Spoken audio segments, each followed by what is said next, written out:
Ils sont venus s'imprégner des réalités de fonctionnement de la télévision nationale tchadienne. Ces jeunes stagiaires, au comité de suivi de l'appel à la paix et à la réconciliation, ces appels constituent un pivot sur lequel cette organisation espère promouvoir un leadership en milieu jeune focalisé sur la participation citoyenne et la bonne gouvernance.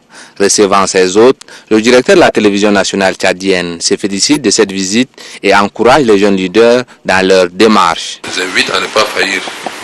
Je vous encourage à persévérer dans ce domaine parce que sans la paix, sans la réconciliation, si on ne se parle pas, même si par exemple nous on ne se parlait pas avec vos chefs lorsqu'ils ont écrit, si on n'a pas voulu se parler avec eux, cette rencontre n'aurait pas lieu. Et sans la paix, aujourd'hui, vous ne serez pas ici à la télé Tchad.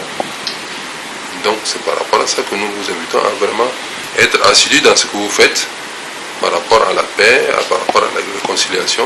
Du cabinet du directeur, les stagiaires sont conduits à la salle de rédaction où les journalistes sont en pleine conférence de rédaction. Conférence dirigée par l'un des rédacteurs en chef, Amat Yaya Abbas, et c'est sous le regard du sous-directeur de l'information, Adoum Mangana Adoum. Dans cette rédaction où le bilinguisme a toute sa place, les stagiaires ont eu droit à l'explication des processus de confection du journal. La sous-directrice de production et de programme a elle aussi accueilli les stagiaires.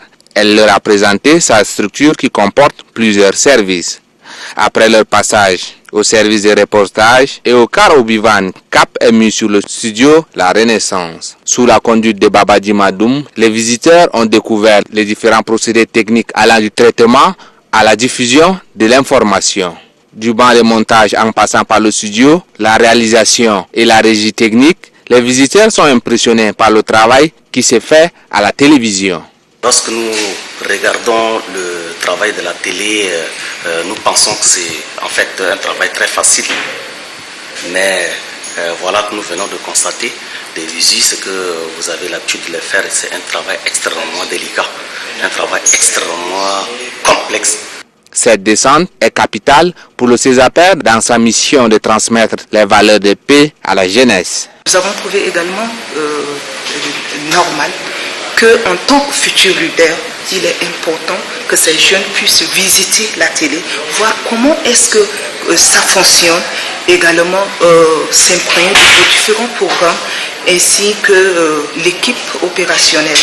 Faut-il le rappeler, le comité de suivi de l'appel à la paix et à la réconciliation, créé depuis 2002, est un réseau constitué des organisations de la société civile qui œuvrent pour le dialogue entre les acteurs politiques de tous bords.